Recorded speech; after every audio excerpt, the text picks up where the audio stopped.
Right now, sitting in a field and firing an artillery shell is basically gambling with the lives of the crew. We are watching modern warfare completely rewrite the rulebook in real time.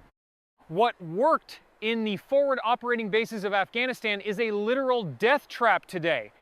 Drones, loitering munitions, precision fires, and hyper-fast counter-battery radars have made one thing painfully clear to militaries across the world. If you shoot and sit still, you die. Period. Mobility, survivability, and rapid displacement are no longer just optional luxury features, they are the absolute baseline for survival. And for years, people have been looking at Canada's military, heavily reliant on our towed howitzers, and asking, how long until we wake up to this reality? Well, folks, I think Ottawa just woke up. Because what was just unveiled this week at CANSEC 2026 didn't just turn heads, it completely shattered expectations about what the Canadian defense industry is capable of producing. I'm talking about a massive 10-wheeled, 155 millimeter sovereign defense beast.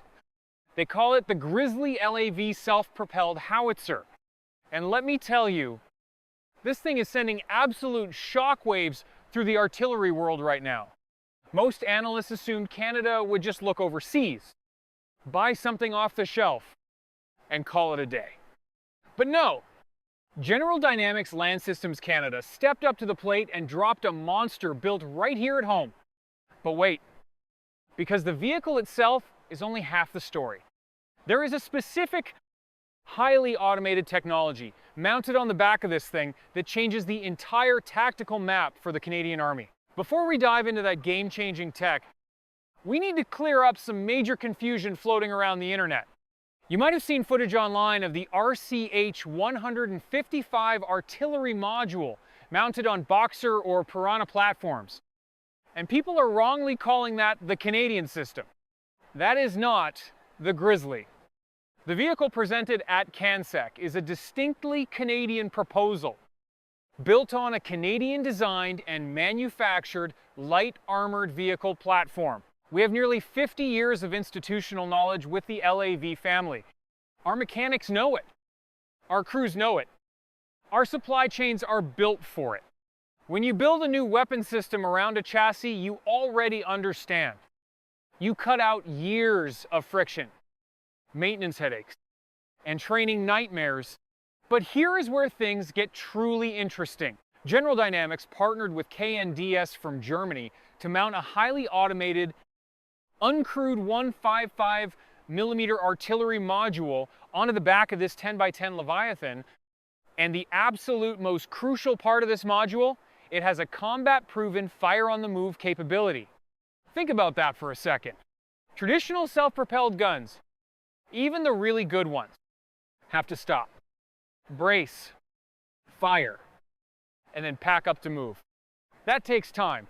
And time is exactly what an enemy drone operator needs to find you and end you. The GRIZZLY is designed to shoot while rolling. It fundamentally breaks the enemy's counter-battery targeting cycle. You simply cannot easily hit what is constantly moving. Now, I don't want to overstate this and pretend it's some invincible magic shield. Good doctrine, training, and logistics are still heavily required. But firing on the move gives commanders an unprecedented level of flexibility. A lot of people don't want to admit this. But sovereign defense capability matters just as much as the firepower itself. At the CANSEC unveiling, Dave Haggerty, the VP of General Dynamics Land Systems Canada, laid it out perfectly. This isn't just about equipping the Army. It is about the Canadian economy and our strategic independence.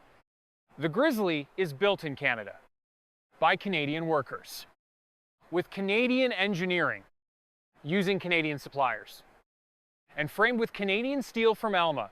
In a world where global supply chains can be choked off overnight, building our own heavy armor at home is a massive strategic advantage. We aren't just buying a weapon, we are securing our industrial base and ensuring that the soldiers who rely on these vehicles are supported by the very country they protect. But let's address the elephant in the room. Or should I say, the Grizzly. This vehicle is absolutely huge. We are used to seeing 8x8 LAVs, but this is a massive 10x10 configuration. The guys on the ground at the expo, including massive shout outs to Josh Bellotti and Edgar, who hooked us up with the insider footage, confirmed that these wheels are incredibly chunky. The hull is beefy, and it is heavy. Rumors are floating around that it sits near 90,000 pounds. Why so big? Because an automated 5mm gun is an incredibly demanding piece of hardware. You have to manage violent recoil, carry heavy ammunition, power advanced digital fire controls, mount sensor suites, and wrap the crew in enough armor to survive modern threats. You need that 10x10 layout just for the sheer load-bearing capacity. And given our Nordic level winter conditions and brutal terrain, seeing how a 10-wheel drive system handles the snow and mud is going to be fascinating. But wait, because it gets even bigger. The weight and size create a brand new set of massive challenges that nobody is really talking about yet. And most analysts completely miss this. How do we move it? What is its bridge classification? How much fuel does a 10-wheeled beast guzzle on a tactical road march? You see, buying the gun is the sexy part, but it is only 10% of the equation. If we adopt the Grizzly, we are adopting a massive logistical footprint. Artillery is a hungry, demanding beast. It wants to absorb ammunition faster than you can blink. If you don't figure out the logistics, the resupply vehicles, the specialized recovery wreckers capable of pulling 90,000 pounds out of a ditch, and the maintenance pipelines. You just bought a very expensive paperweight. Logistics wins wars. And the support package behind this vehicle is going to make or break its success. And speaking of the crew, the Grizzly is bringing something vital to the table: complete button-down operation. Looking at the exterior of this mammoth, there are camera systems mounted all around the hull.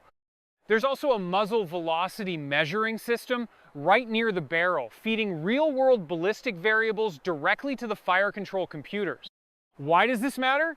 Because the crew never has to pop their heads out of a hatch to see what's going on, exposing themselves to shrapnel, sniper fire, or drone drops.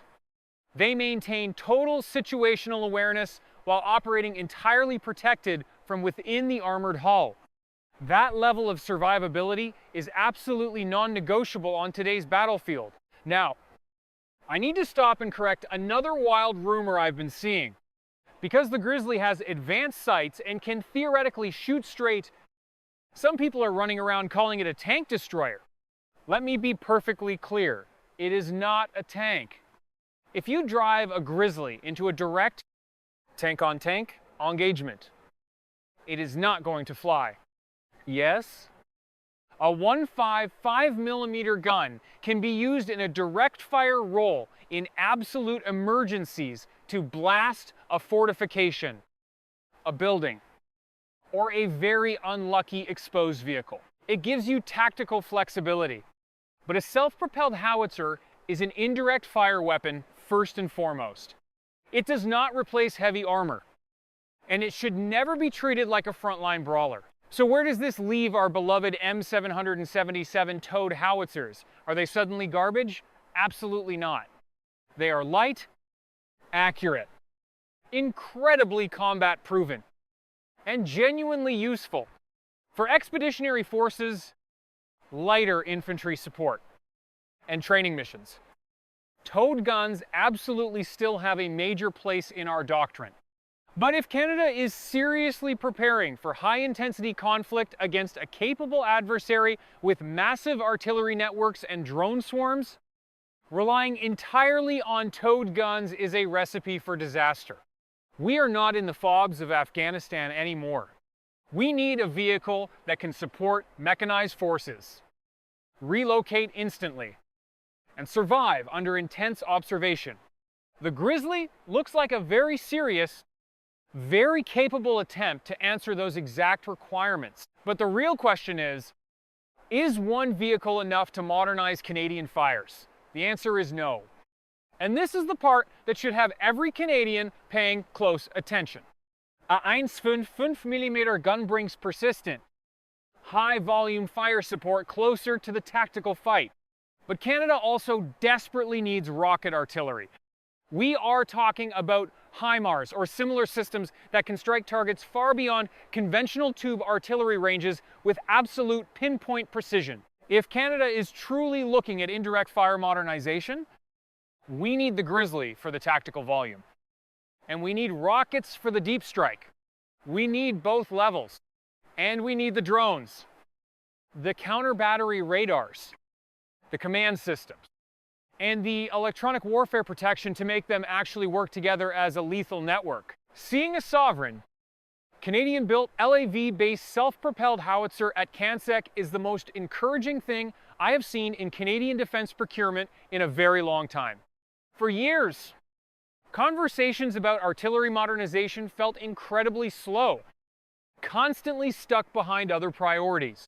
But the Grizzly proves that the conversations in Ottawa and within the defense sector are finally moving towards something highly serious. They are looking at the modern battlefield that actually exists right now, looking at the demands of drone warfare, and taking action.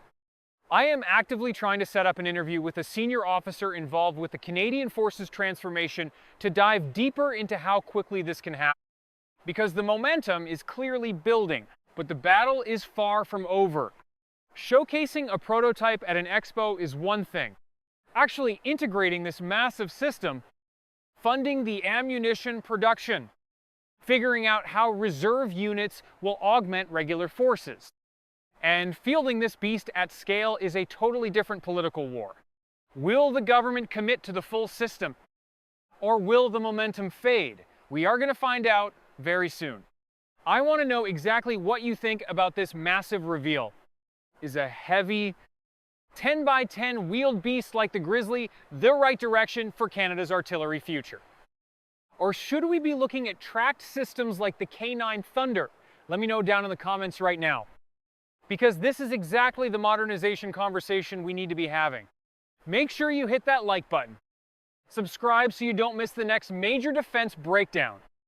And I will see you on the next one.